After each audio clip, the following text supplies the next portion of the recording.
birth defects, one mother's nightmare, another man's sexual fantasy.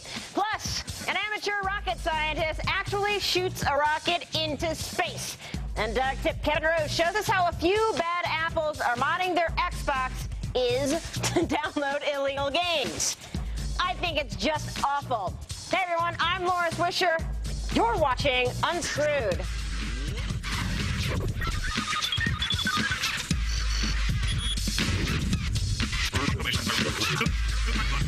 Unscrewed.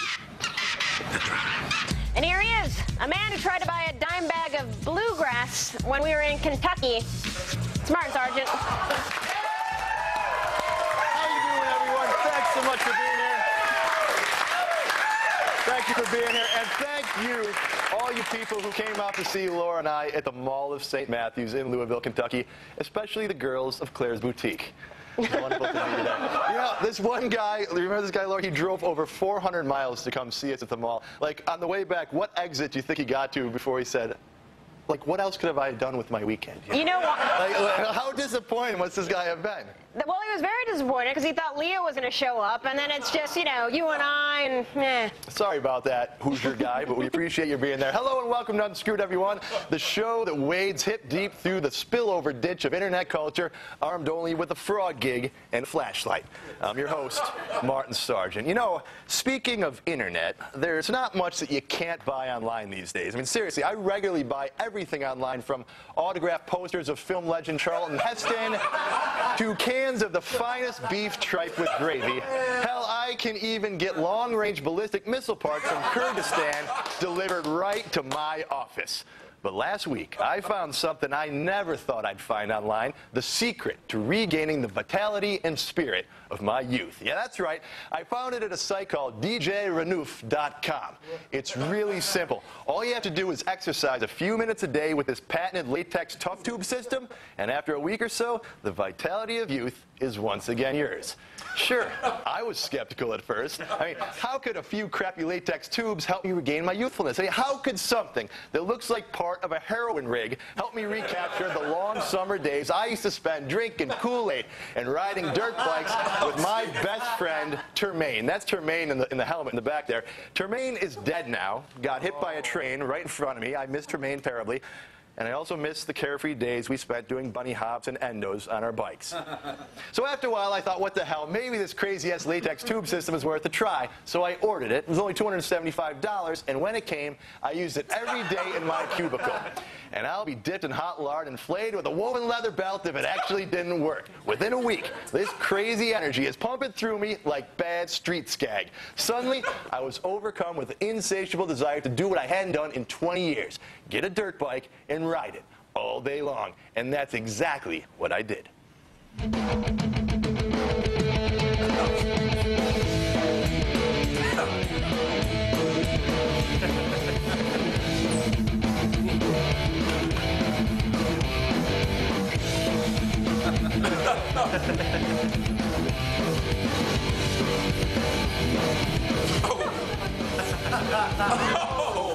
I've still got it, don't I, baby?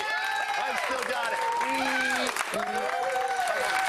And I'll tell you what, folks, that's just more proof that whatever you need in life, chances are you can find it on internet. And all you need to do is have an open mind, the willingness to try new things, and a stolen credit card number. Now, the funny thing about that video is that those were actually the pants that I used to wear when I was a kid. And if you were to watch that video in slow motion, you could probably see quite visibly my scrotum sack sneaking out the side. And once I got what I was supposed to do. You know, one thing I won't miss about my youth are the terrible twisters that used to land in the middle of my school's soccer games and carry off wailing teammates into the hungry sky. Just like this video that my intern Kenneth downloaded off the web for my amusement. 決勝トーナメント8チームが熱戦を繰り広げていました。ところが正午過ぎ、突然竜巻が発生して試合が行われていた選手たちの方に向かってきました。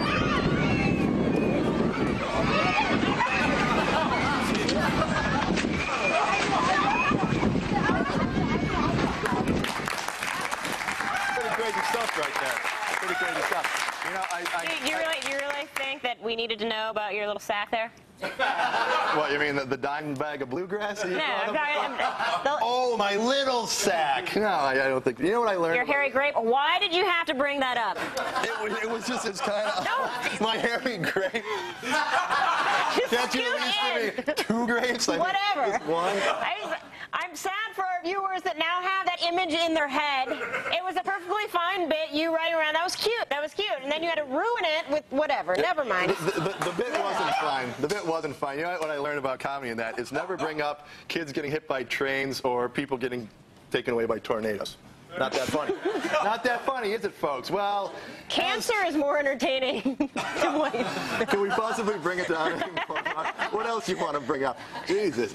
How about the next bit? As television's Martin Sargent, you know I would never lie to you, so you should believe me when I say tonight's show is flat out dynamite. Can't you tell already? Former Hollywood stuntman and rocket ship builder Kai Michelson is here to teach us how to build our own personal mooncraft. Pretty cool. And when I first saw tonight's Girl Gone Wired, I felt the only way I could protect myself from her radiant beauty was to gouge out my own eyes with a sharp stick, like Oedipus.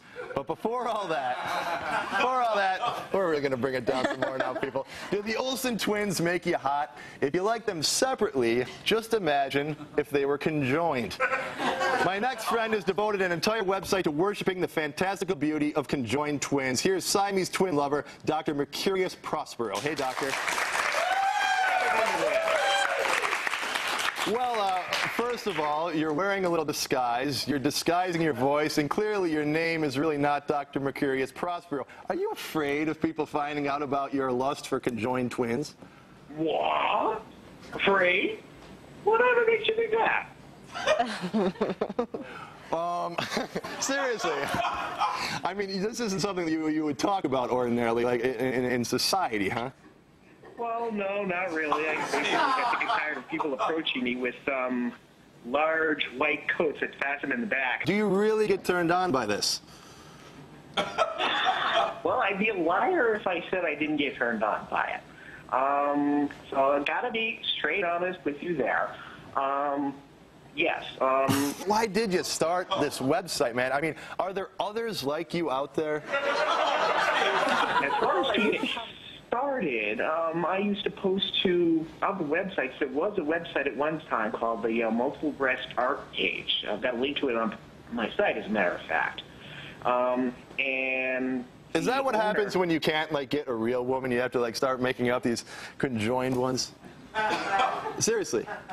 Do you have a lot of trouble with the ladies, man? Do you have trouble going out there, like, in the real world? Do you have to do this Photoshop thing? I never have any trouble with the ladies. You know, I just go right up to them, forget their name, invent a new language, and, get taken, basically water away gibbering. You know what, Dr. Prospero, we got to go. Thanks so much for talking to us. I'd like you to come back sometime. Dr. Prospero is also a furry. Maybe you can come back and talk to us about that sometime. All right, NASA is cool and all, but my next friend built a rocket ship that went to outer space without any government funding at all. The one and only Rocket Man after the break. Stick around, friends.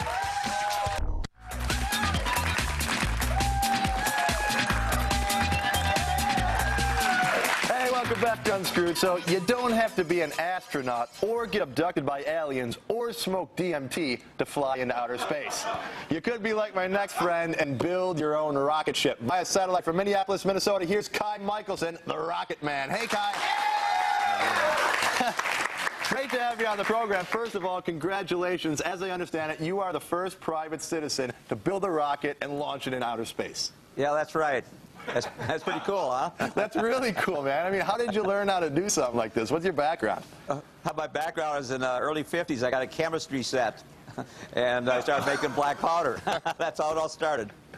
Really? So from that, you got some black powder, a chemistry set. Next thing you know, you're actually launching things up into space. I mean, space is a long way away. Officially, how high does that rocket have to go to be in outer space? 62.5 miles. Or 100 kilometers. Wow, that's amazing, man. How many missions did it take before you actually made it up there? Well, actually about 4 of our main space shot rockets, but before that I built a lot of smaller rockets. Let's take a look at the actual blast off. We have some video of the Go Fast rocket being launched in outer space. 9, all right. 8, 7, 6, 5, 4, 3, 2, 1, fire.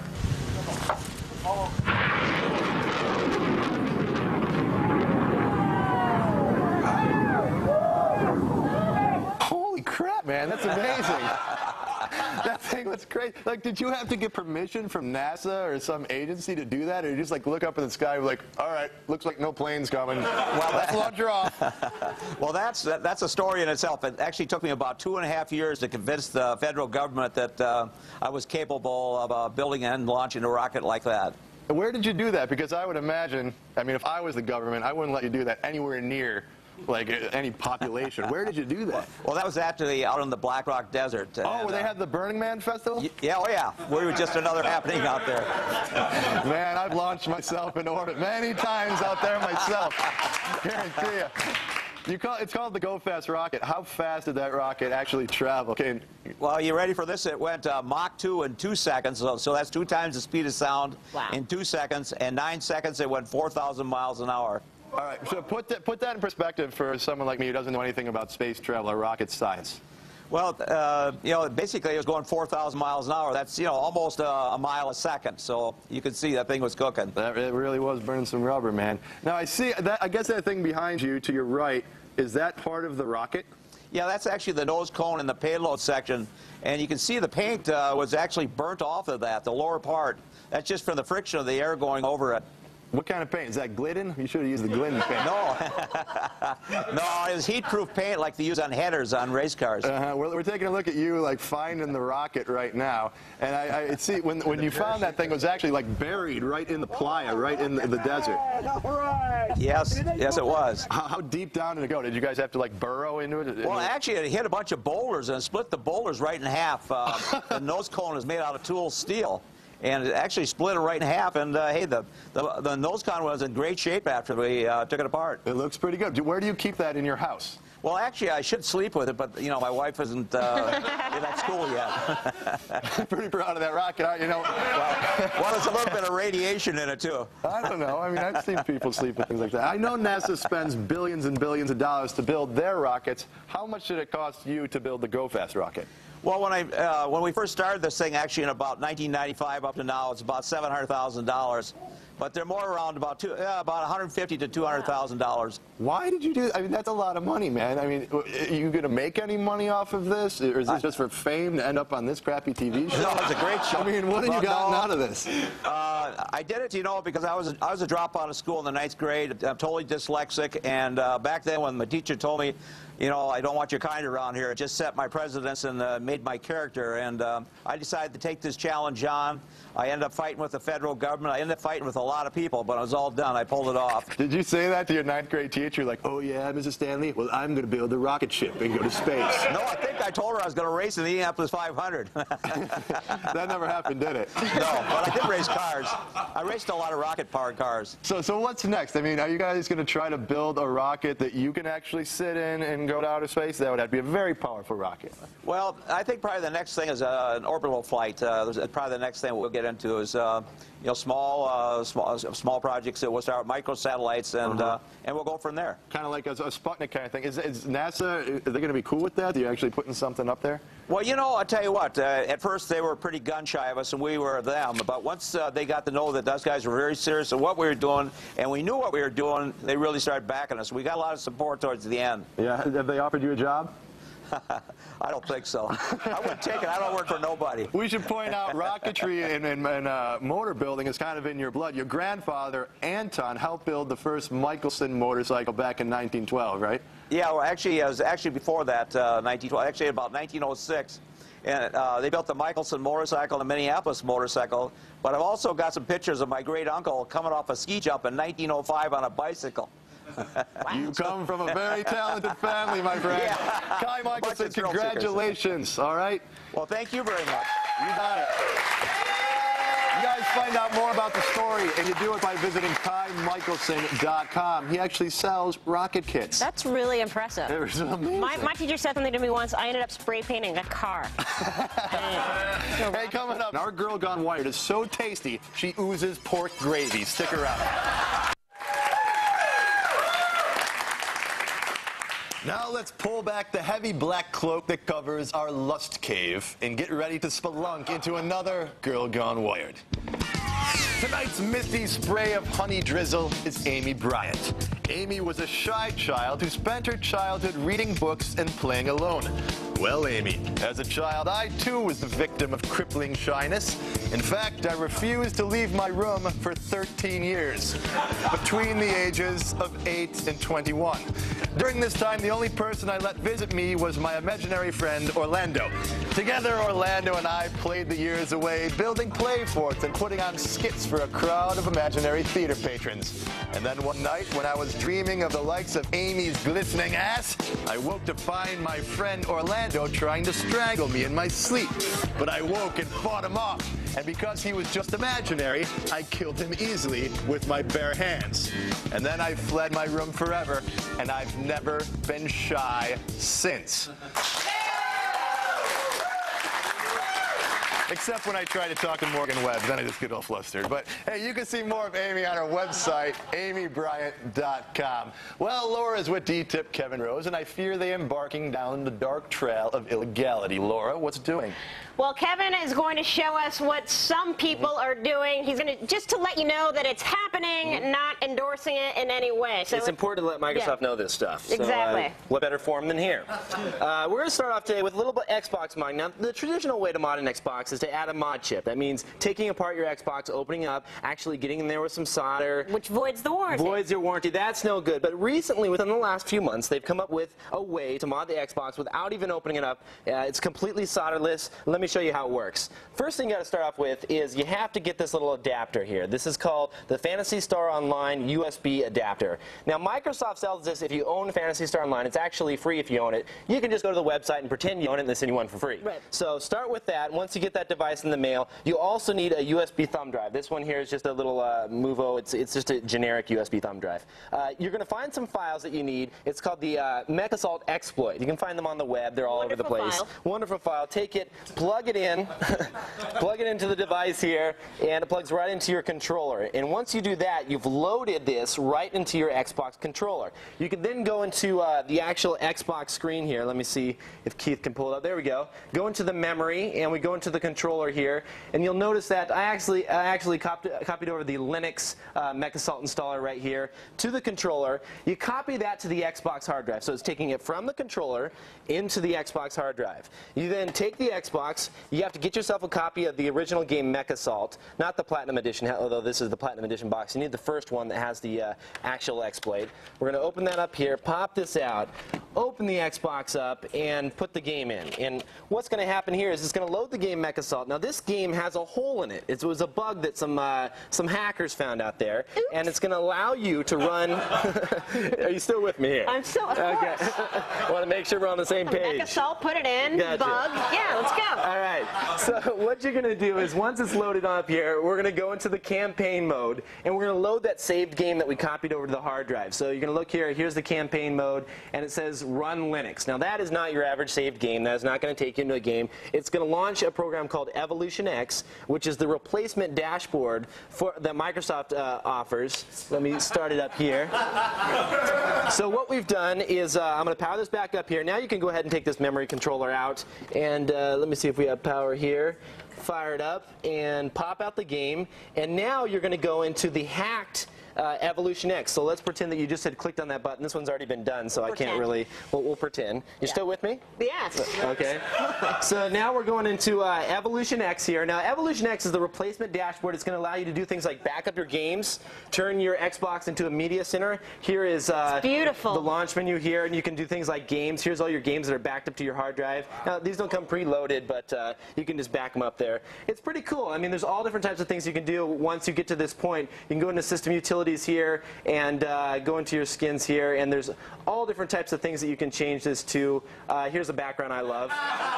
That's one of my favorites there. Yeah. So you could, I mean, modding your Xbox, there's so many different things you can do with it, and you don't even have to open it up. There are a little more steps to this, detailed instructions. My website, kevinrose.com. They're all there under the dark tips section. Absolutely. Are we done? Did we go through the whole thing? You got it all down? Right. I hope you guys all got that. Next time, record this so you can go back to it and refer to it yourselves. Or go to his website. Back to you, Marty. You know, Kevin, that's all very cool and everything, but some guys are building rocket ships. The best I got. Quit slacking, man. Quit slacking. All right, coming up, I'm going to harvest a mule deer and eat its liver live on the air. Do not miss it. Hey, everyone, welcome back. Okay, the first thing you need to do to properly harvest a... Damn it, who the hell... Hello? Martin, man, this is Tremaine. Tremaine? I'm not dead. Yes, Why are you telling I- everybody I'm dead? I saw you get hit by a train. I never got hit by no train. I just quit hanging out with you because you kept trying to steal my bike, mother. You tried to steal my army pants. You did steal my army pants. Army pants. See, that's all the time we got. I'll eat the meal deal's heart tomorrow. Thanks to my friends Kai Michelson, Dr. Mercurius, Girl Gone Wired, Amy, Kevin Rose, Termaine, and the Swish. Good night, everyone. We'll see you at the bar.